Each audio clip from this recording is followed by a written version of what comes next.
연기는 없다. 무조건 7월 달에 스트레스 DSR 3단계를 적용을 해서 부동산 가격을 좀 잡겠다. 공급 시그널을 줘야 내가 조금 기다리면 조금 더 저렴한 공급이 많아져서 가격은 조금 내려가는 그런 집을 살 기회가 있겠구나라는 믿음이 생기기 때문에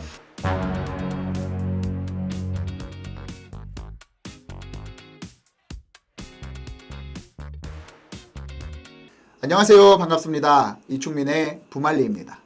자, 엊그저께 발표를 했죠. 5월 20날 정부에서 가계부채 관리 방안 발표를 했습니다. 스트레스 DSR 3단계를 7월 달에는 무조건적으로 시행을 하겠다 발표를 했습니다. 자, 그래서 이 스트레스 DSR 3단계가 왜 적용이 돼야 되고 그 다음에 이 스트레스 DSR 3단계가 적용을 함으로써 부동산 시장에 어떤 영향을 미칠지 한번 살펴보도록 하겠습니다. 자, 보시면은 7월 달부터 예정이라고 했지만 확정입니다. 확정이고요. 자, 은행권, 이금융권, 전체 가계대출. 자, 여기서 뭐가 포함이 됐냐면 이 금융권의 주담대 대출만 원래 포함이 됐다가 이 금융권의 가계대출, 이제 신용대출이라든가 아니면은 이제 우리가 내가 자영업을 하는 데 있어서 이제 물론 이런 여러 가지 대출들 있잖아요. 그런 대출까지 전부 다 합쳐서 한다. 그러니까 총 부채의 절대 범위가 늘어났다라고 말씀드릴 수 있고요. 자, 거기에 또 1.5%까지 올렸습니다. 가상금리를 올렸기 때문에. 근데 이제 지방은 아직까지 이제 부동산 시장이 굉장히 어려움을 겪고 있기 때문에 0.75%로 계속 이제 하면서 올해 연말까지 유예를 했죠. 6개월 유예를 했는데 이제 서울 수도권은 1.5%로 이제 한도가 좀 대폭 축소가 될 것이다. 이렇게 말씀드릴 수 있습니다. 1.2%에서 1.5%까지 올리는데 뭘 그렇게 많이 호들갑이냐라고 말씀드릴 수 있지만 이제 이게 한도를 보시면 아실 겁니다. 자, 이제 같은 조건으로 해서요. 대출금리 연 4.5%, 그 다음에 가상금리가 1% 부과를 했을 때 연소득 1억 원, 원리금 균등분할 상환을 한다라고 가정을 했을 때요. 자, 도입 전에 이제 원리금 균등분할 상환이 30년짜리냐 40년짜리냐 이게 좀 달라집니다. 이제 달라지는데 처음에 도입 전에는 6억 6천만 원이던 게 5억 9천으로 7천만 원이 줄어들었는데 40년짜리 원리금 균등분할 상환을 40년짜리로 늘리면 자, 7억 4천만 원 나오던 게 6억 5천만 원으로 9천만 원이나 줍니다. 9천만 원이나. 이 9천만 원이 마이너스 된다. 자, 10억짜리 아파트를 사는 데 있어서 내가 자금을 맞추는 데 있어서 9천만 원이 줄어든다는 것은 이 9천만 원은요 9%에 해당하는 금액이죠. 엄청난 큰 금액입니다. 엄청난 큰 금액이죠. 자, 근데 이게 10억짜리라고 생각을 했을 때 그런데 이게 5억짜리면은 물론 4,500만 원이 줄어들겠죠. 하프니까. 근데 여기에서 중요한 거는요 뭐냐면 그 정도로 줄어들면은 집 못 삽니다. 중산층 서민들은요 집 못 사요. 그렇기 때문에 이 한도가 당분간은 영향이 있을 것이다. 이렇게 말씀드리겠습니다. 아니 정부에서 가계대출이 얼마나 심각하길래 왜 맨날 이렇게 이제 대출 규제를 하냐. 차라리 집값을 잡는 데 있어서 가계대출만이 답이냐. 뭐 가계대출 규제하는 게 집값의 전부, 집값 잡는데 전부인 것처럼 이렇게 뭐 시행을 하고 막 그러는데 가계대출이 많이 늘긴 했습니다. 많이 늘긴 했고요. 그 다음에 이 가계부채가 굉장히 큰 내관으로 좀 작용을 경제의 부담으로 작용하는 건 맞습니다. 지금 보시면은요.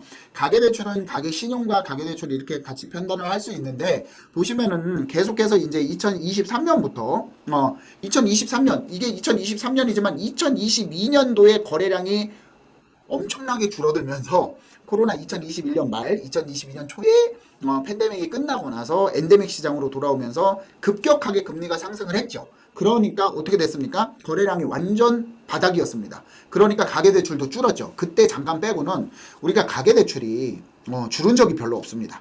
그리고 또 경제 규모가 커질수록 부동산에 대한 거래량이 늘어날수록 가계부채의 비율은 굉장히 큰 폭으로 상승을 하는 모습이었다라고 말씀드릴 수 있고요. 자, 이게 또 문제가 뭐냐면은요. 자, 3월달 2025년 3월에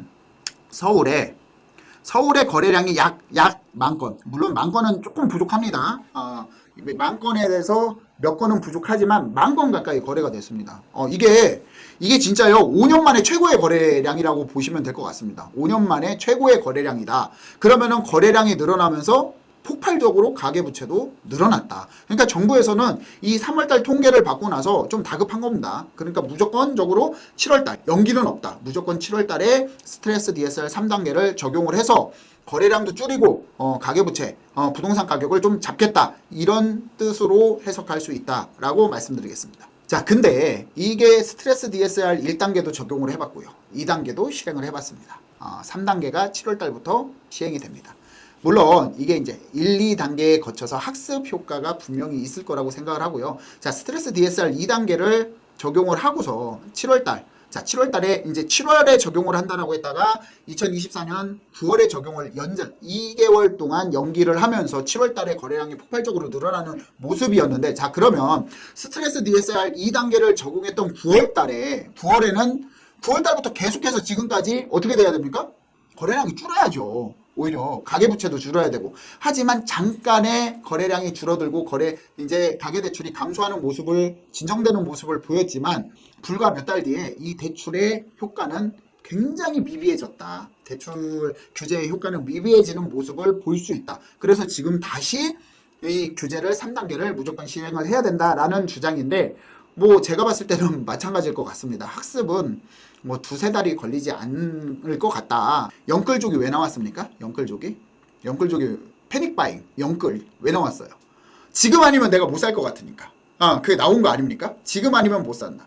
자, 근데 스트레스 DSR 3단계가 적용이 돼서 다른 주택들, 이제 중위, 이제 5억에서 7억 정도 되는 아파트들을 밀집되어 있는 지역들에, 이 지역들에 못 사다가 어떻게 됩니까? 집값이 계속 올라가고 거래량이 또 늘어납니다. 지금 거래량이 계속 늘어나고 있습니다. 서울 외곽 지역도 그렇고요. 4월달 KB금융지주에서 나온 보고서를 보면은요, 전국적으로 지금 거래량이 늘어나고 있습니다. 그래서 밑바닥을, 저렴한 지역들이나 이런 데는 밑바닥을 다졌다라고 제가 말씀을 드렸고요. 그러면 거래량이 늘어나면 어떻게 됩니까? 가격 회복이 빨라집니다. 자, 그러면은 다시 어떻게 해서든지 돈을 끌어와서 집을 살려는 그런 수요자들이, 그런 가수요자, 예비 수요자들까지 뒤에서 이제 계속적으로 투어를 할 것으로 보고 있습니다. 자, 그러면은 가격이 다시 올라가겠죠. 그러면은 또 영끌족이 나올 것입니다. 거래량이 늘어날 것이고요. 그렇기 때문에 이런 부분들에 대해서 부작용이 좀 생길 것으로 예상을 하고, 자, 이게 결론은 수급불균형입니다. 결국은 왜냐면은 내가 집을 언제 사도 저렴하게 살 거야. 아니면 지금 집값이 비싸. 조금은 2, 3년만 기다리면 집에 공급이 많아지니까 집값이 떨어질 거야 라는 시그널만 주면, 믿음만 주면은요, 이렇게 이제 대출 규제나 이런 거 안 해도 됩니다.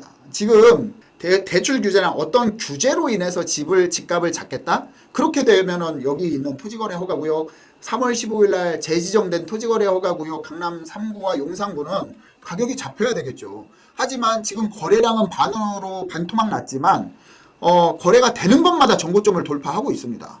이거는 완전 이게 규제의 부작용 아닙니까? 규제의 부작용이에요. 이거는 스트레스 DSR 3단계도 저는 이런 부작용이 추후에 당장은 효과가 있겠지만 그게 희석화돼서 몇 개월 뒤에는 이런 영향들이 미비해질 것이다. 이 효과에 반감이 생길 것이다 라고 말씀드릴 수 있고요.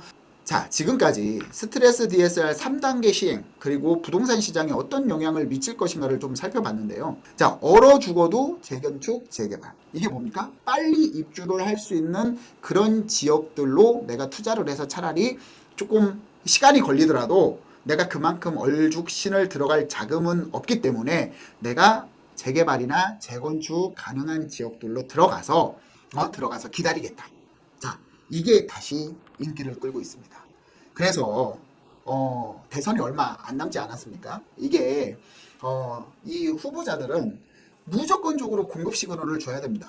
자꾸 이제 뭐 사기 신도시 공공주택을 뭐 시그널을 주는 게 아니라 신혼부부 뭐 다 좋습니다. 다 좋은데 서울 도심권에 정말 필요하다라고 하는 지역에 공급 시그널을 줘야, 그래야 기본적으로 내가 조금 기다리면은 조금 더 저렴한 공급이 많아져서 가격은 조금 내려가는 그런 집을 살 기회가 있겠구나라는 믿음이 생기기 때문에 그런 부분들을 좀 시행을 하셔야 된다라고 말씀드릴 수 있고요. 자, 그래서 이 부분에 대해서 좀 많이 안타까워서 좀 주장을 드리고 말씀을 드리는 부분입니다. 자, 스트레스 DSR 3단계 이 부분 많이 좀 공부하시고 파악하셔가지고요. 투자를 하시거나 아니면은 매수를 하실 분들 또 매도를 하실 분들 모두 다 이 부분에 대해서 좀 시장 상황을 예측을 하셔가지고 안전한 거래하시기 바라겠습니다. 감사합니다.